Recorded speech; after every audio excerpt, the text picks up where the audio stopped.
by Ms. Pinar. The Father, the Son, the Holy Spirit. Glory be to the Father, and to the Son, and to the Holy Spirit, as it was in the beginning, is now, and ever shall be, world without end. Amen.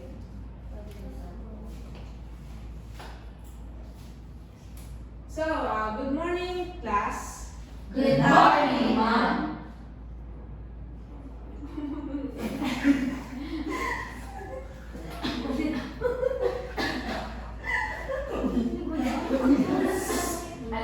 Gaya ka lang. May wala na ito. So, verbal na siya. Ulit ka. Hindi, dito ka lang. Ikaw na lang yan. Dito ka lang. Sa good morning na to. Pagkalit mo nga. Hindi, may ito lang. Okay, yan. Ay, tumawa. Good morning, class. Good morning, Ma'am. You may take your seat. Thank you, ma'am. Before the attendance, Miss Christina, is there absentees for today? There's no absence for today, Ma'am. Okay, so very good. Okay, let us proceed to the next topic, which is the 8 basic consumer rights. Are you all familiar naman sa mga consumer rights? Ano? Yes, Ma'am. Okay, so for the specific learning outcomes, at the end of the lesson, the learners will be able to first define what are the 8 basic consumer rights, appreciate the importance of knowing our rights as a consumer, and last, apply the 8 basic consumer rights by creating an infographics. But first, let us have an activity entitled the Consumer Rights Quiz. So, ito ay quiz individual. I have prepared the spin the wheel. So, kung sino po yung matatapatan ng ating wheel, ng araw na yan, ay siyang sasagot sa ating quiz.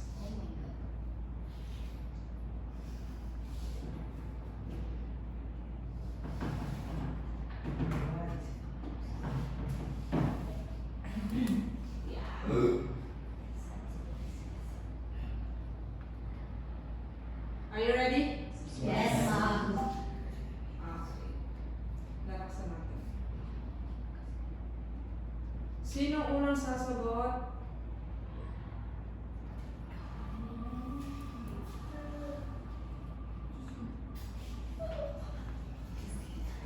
Ang ating una. Si Lovely Joy at Dame. Will you please stand, and ang ating question dito ay related sa ating topic. For the first question, Let me know how many you got correct today. Here's some consumer rights trivia. What act ensures truth in advertising? A, Lanham Act, B, Okay. Federal Trade Act. what act ensures truth in advertising?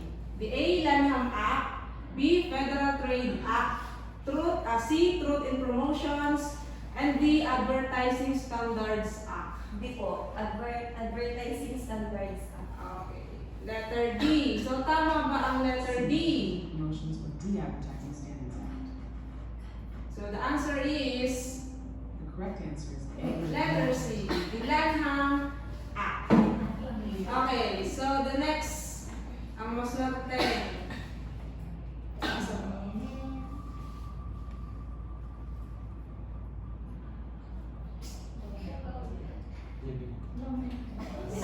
Si Romel Sapico. Okay, stand up and then answer this question. Ang aking niready lang na question dito ay 5. So, swerte yung hindi Which organization participates in the product safety? Is it A, FDA, promotions, or D, Advertising Standards Act? Hindi yun yung The correct answer is A, Lanham Act. For the next question, which organization oversees consumer product safety? The A, FDA, the B, FTC, C, CPSC, and D, USDA. So what is your answer? So according to Mr. Rommel, the answer is letter A. Are you agree with letter A? Yes. It's B. The answer is The correct answer is C. letter C. So, ang ibig sabihin po ng CPSC ay Consumer Product Safety Commission. Okay, so for the third na maswerte. Kapag na si Vic. Jervin Dilian. Parang medyo madali-dali yan. For the third question, What term references what term references consumer rights to information? A. Freedom of speech. B. Right to know. C. Right to privacy. And D. Right to choose. What is Letter your- B. Letter B. So according to Javelin, the answer is right to know. freedom of speech? B, right to know. C, right to privacy. Or D, right to choose? The answer is The correct answer is B. okay. Answer is right to know. So very good, Javelin. So for the next question,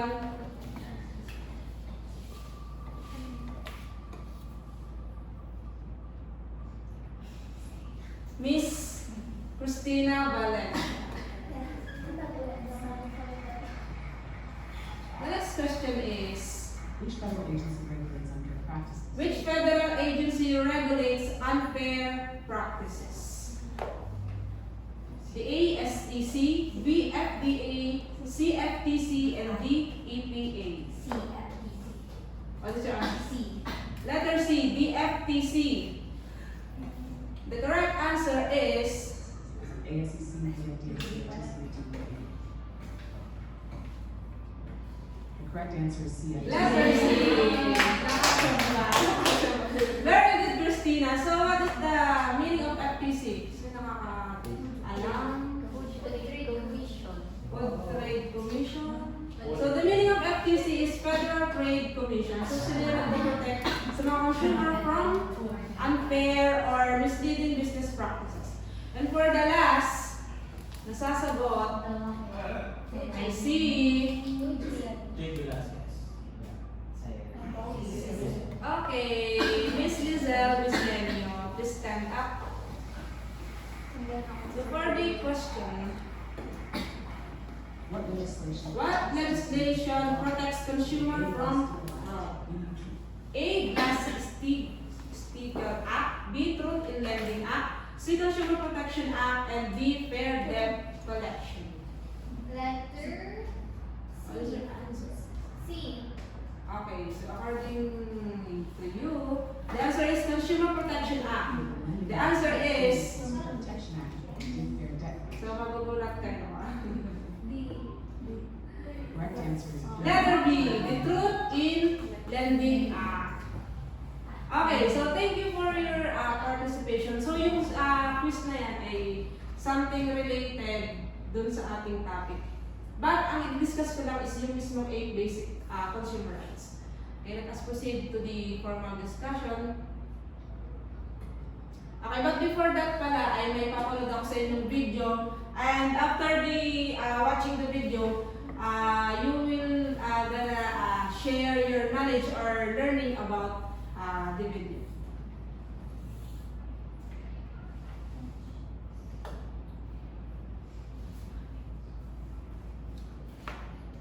When you shop, you are protected by the Australian consumer law.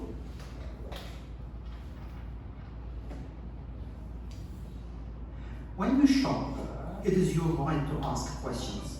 For example, what are the phone's features and how does it work?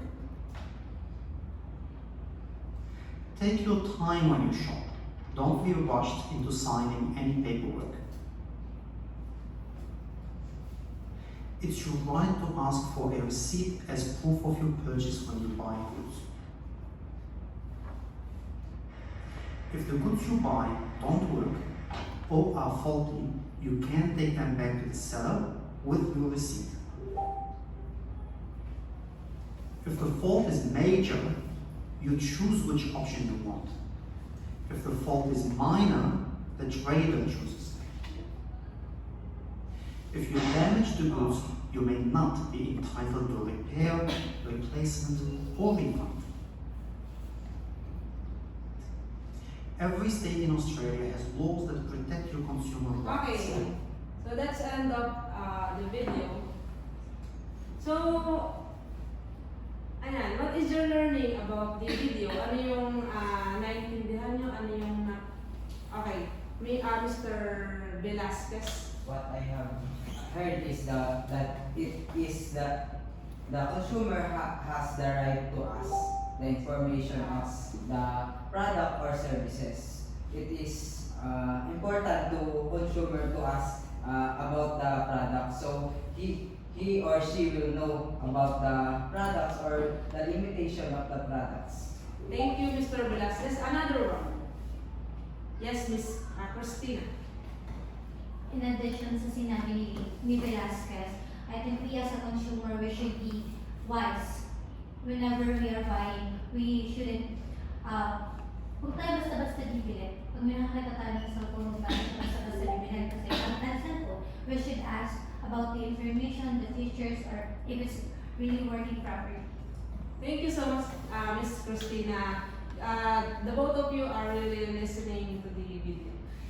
Ano? Yun naman, all of you. So, ayan. So, dun sa video na yon ay related talaga sa ating discussion. Ano yung napansin nyo na rights ang nabanggit doon? Right to inform. Right to inform, right to redress kasi may refund, Yes. may repair yan. Ano pa? Right to choose. Right to choose, right to safety. Yeah. So, let us now proceed to the formal discussion, the 8 basic consumer rights. So, ano ba yung una? The first one is the right to basic needs. What is your opinion or insights about the right to basic needs as a consumer? Ano yung karapatan natin sa ating basic needs? Anyone? Okay, no one. So, this is your right to have access to basic and essential goods and services such as adequate food, clothing, shelter, healthcare, education, public utilities, water, and sanitation. So, as we all know naman, we as an individual, it is important to have or to access the basic needs kasi ito talaga yung ating pangangailangan sa araw-araw. Clear naman, ano? Because it is very basic and very familiar na. Okay, the next one. The right to safety. Ano ang inyong insights about the right to safety as a consumer? Yes, Mr. Velasquez. Right to safety to the consumer, which is focusing on the product itself. Dapat alam nung ang tawag dito, yung magbebenta kung alam din nung magbebenta ay nakalagay pala dun sa ano kung ano Sa yung label. label yung ano yung mga safety protocols na dapat malaman ng consumer na kung saan ay yun nga halimbawa sa bata kapag yung laruan dapat ay kung may hazardous ba o may Yes. may nakalagay dun sa isang laruan na makakasama dun sa isang bata. Yes, thank you, Mr. Velasquez. Ikaw ay tama doon. So, the meaning of the right to safety, this is your right to be protected against the marketing of goods or provision of service that are hazardous to your health and life. So, it is a consumer right na that protect people from defective and dangerous products or services. So, para di tayo mabiktima. So, there is an example or practices na talagang ginagawa sa isang business and isang individual. So, the first one is product testing. So, the business, siyempre, should test their products before ilabas sa market. Ano, para hindi, further safety na din also dun sa mga consumer na bibili. And the second one is the instructions. Business should test their products before business should provide detailed instruction on how to use their products. And then lastly, product labels, yung sabi nga ni Mr. Velasquez, consumer should read all product labels. So sabi nga din niya, so tayo sa consumer, sa atin din po mismo manggagaling ang kaalaman or knowledge on how to, kung paano ba gamitin, kung ano ba yung mga safety talaga sa para maiwasan yung mga defective and dangerous services. And then the third one, the right to information. So what is the right to information? Can you read Miss Rachel Ann? The right to information. This is your right to be given the facts you need to make informed and protected against dishonest or misleading advertising and labeling. Okay, so thank you, Miss Rachel Ann. So sino dito nakaranas ng hindi ina-assist ng sales lady kapag nasa market sila? Hindi talaga ina-assist. Wala, ina-assist ng SM, sa palengke, kahit sa ang establishment. So far.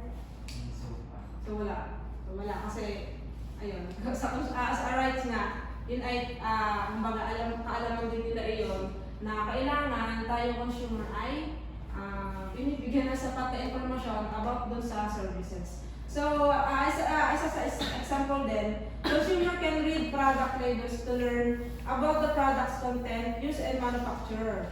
So, ayan, deserve din natin ng assurance about dun sa, hindi lang sa pag-ibig. Dapat sa product and services ay may assurance din. Diba? Hindi lang sa pag-ibig.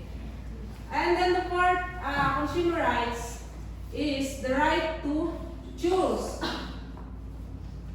So, the right to choose, this is your right to select from a range of goods and services at competitive prices with an assurance of satisfactory quality.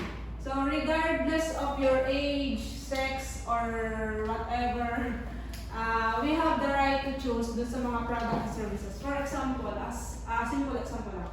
Halimbawa si Zaire bumili. Bibili lang talaga ng sabon. As in sabon lang. Pero sabi ng owner, pagbibili lang kita ng sabon, pero kailangan bumili ka din ng shampoo. So, doon sa right ni Zaire is nalabag na kasi ang kailangan naman talaga niya ay sabon. So, bakit hindi siya pagbibili ng sabon? Kailangan pa talaga ay parang sabihin na, bumili ka din na rin, pagbibili ka ng sabon. So, doon pa lang nalabag na yung karapatan ni Zaire na mamili na sabon lang talaga ang kanyang bibili. So, another example, meron ba kayong masasite na example ng kagaya ng aking example? Right to choose. Yes, Miss Christina.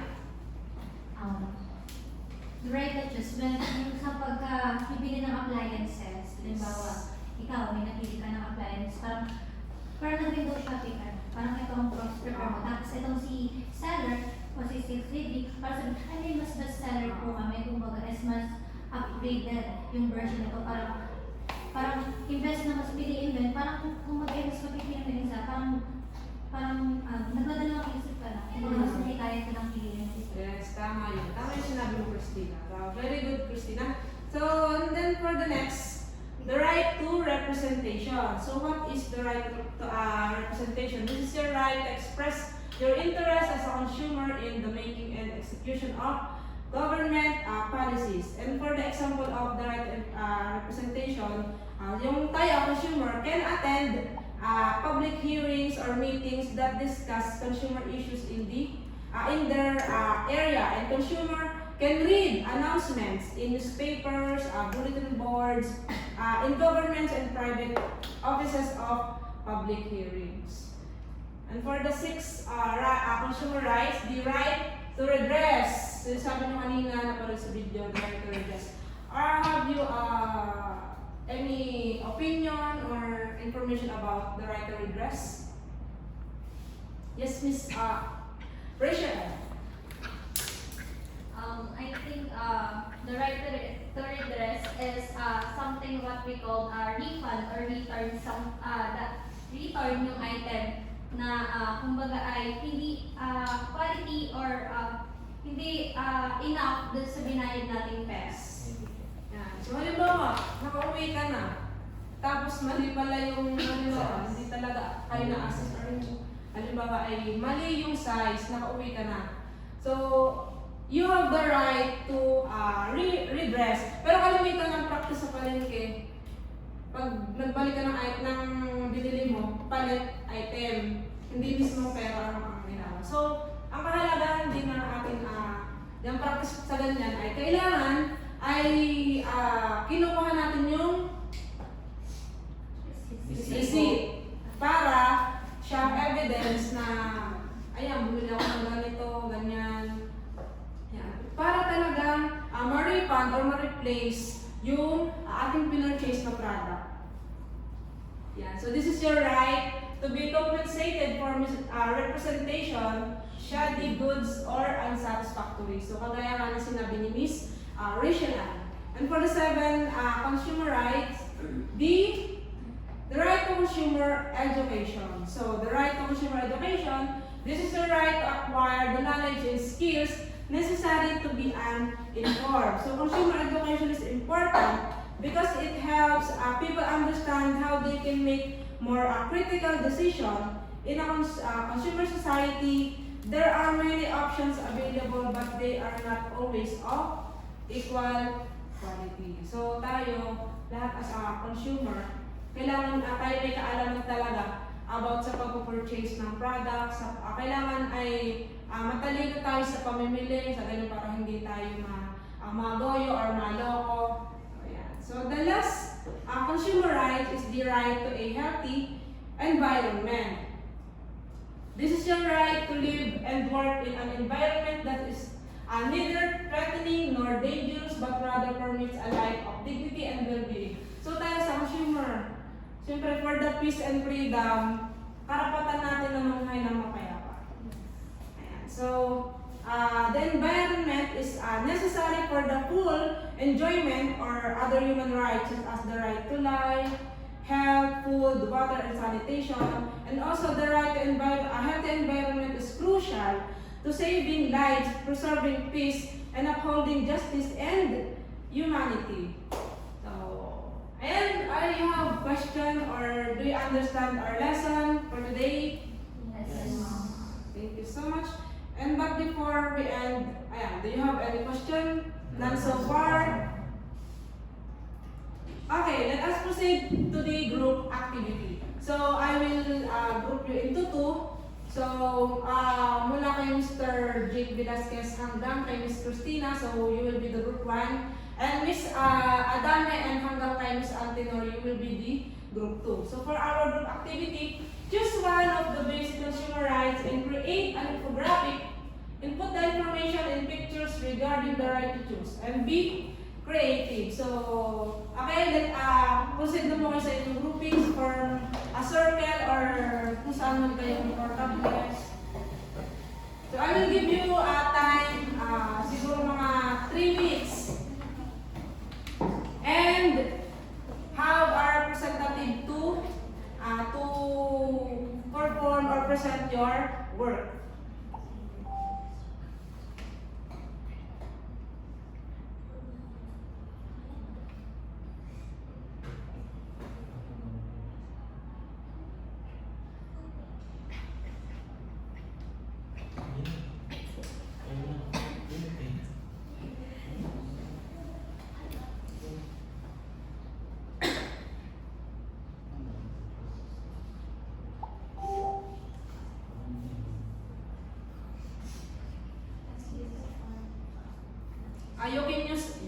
You can use Canva or any platform that you can create an infographic.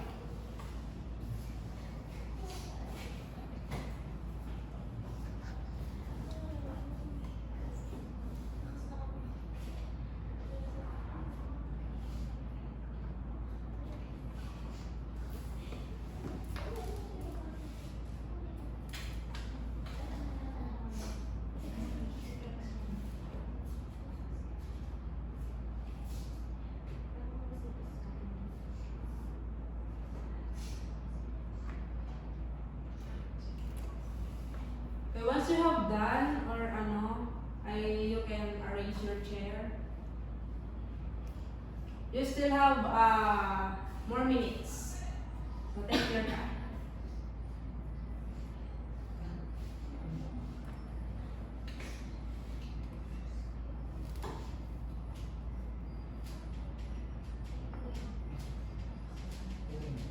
It's okay to present. Okay, so sabi ni Jay kung pwede dalawa, it's up to you.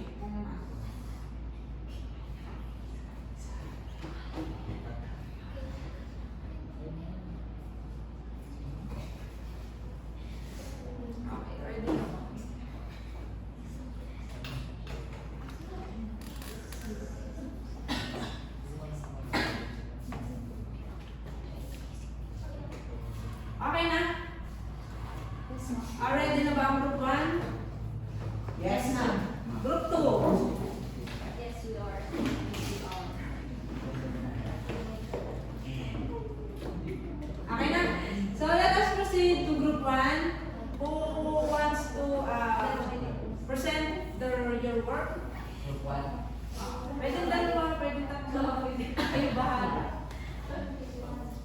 Okay, so Mr. Dick, okay. So upon editing the infographic, we have chosen the right to choose. And upon researching also, we determined that there is a law about the right to choose. And according to here is Republic Act number 10667, which is it refers to the able to select from range of product and services offer competitive and assurance satisfactory or of quality. So yun nga, right to choose ng consumer sa product na yun na kung saan ay dapat masasatisfy siya dun sa product na ino-offer ng isang services or businesses. And yun sa Republic Act na ito, sinasabi lang na dapat ang consumer ay may rights sa pagpipili at hindi pinipilit ng services or businesses. Thank you so much. Very good, Mr. Jake. And for the group 2, who wants to present work?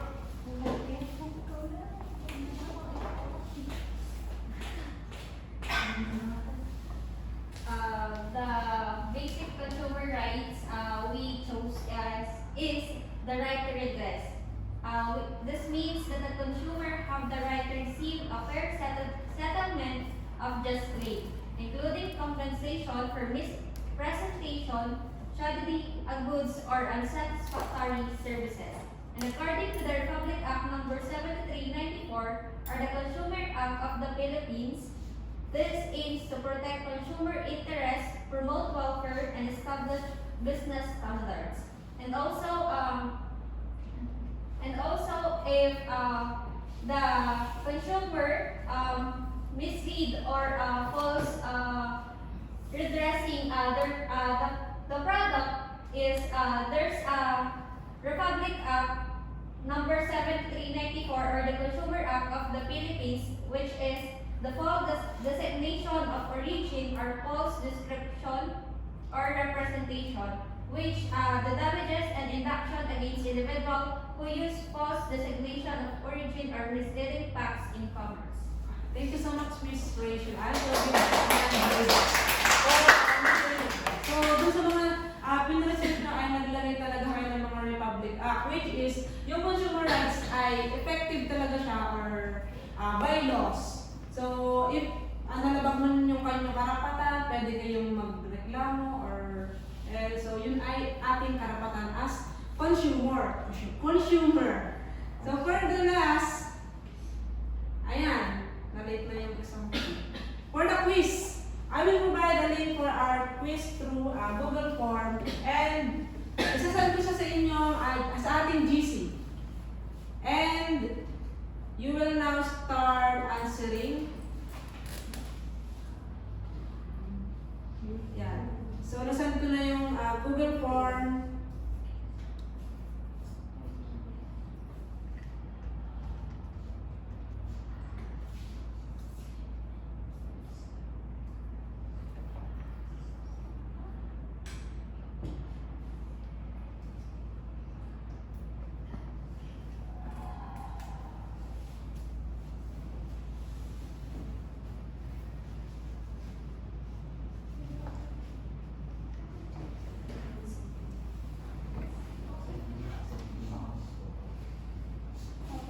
Na-open ba?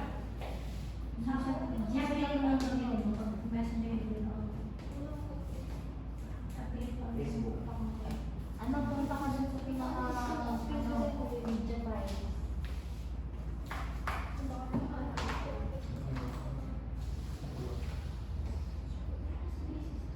Kung hindi nyo na-open yung iba, ay pwede dito sa screen.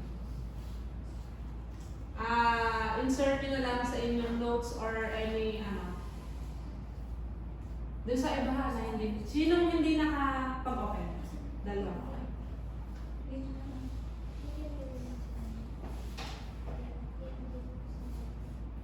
Scan. Send ko na lang sa district.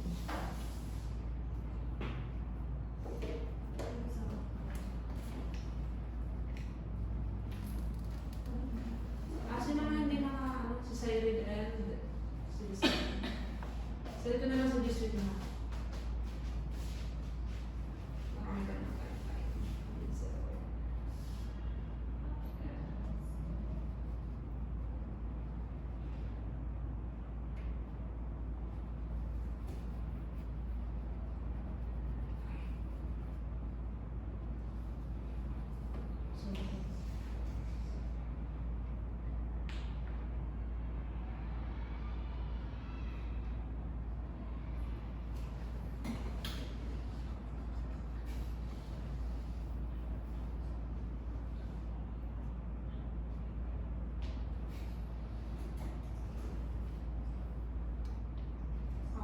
Sino pa nga? Sasabihin ko. Madami pa naman tayo.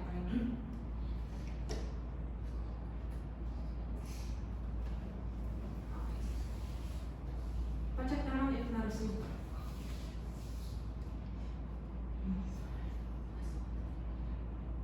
Okay na.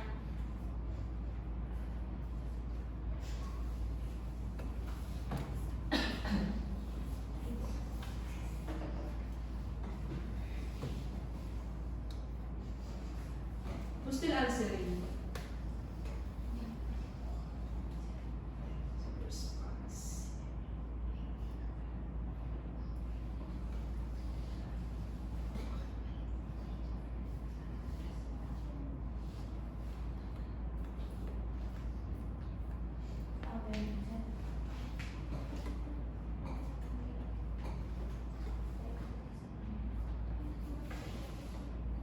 So meron na tayong dito 4 na response.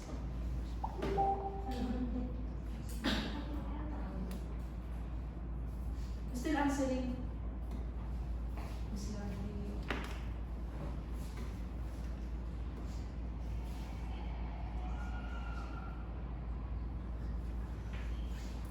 Nothing.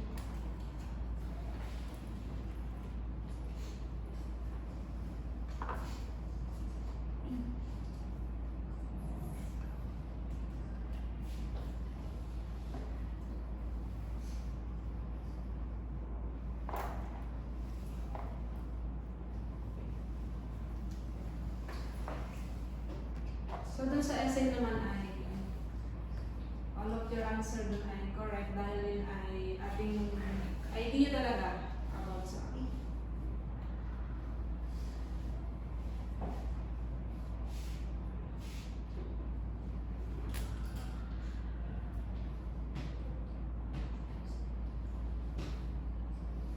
sino hindi pa?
So, may isa pa?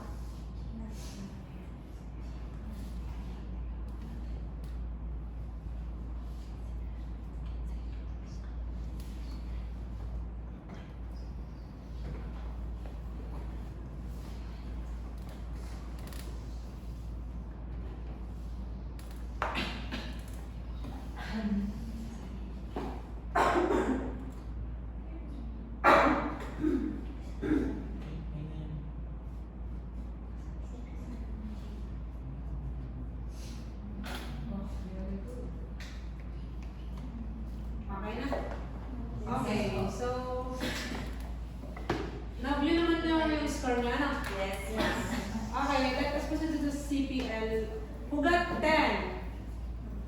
Wala? 10? Wow. Two? Okay. 9? 1? 8? 1, 2, 3, 4, 5, 7, 6, 5, 4, 3, 2, 1, so wala.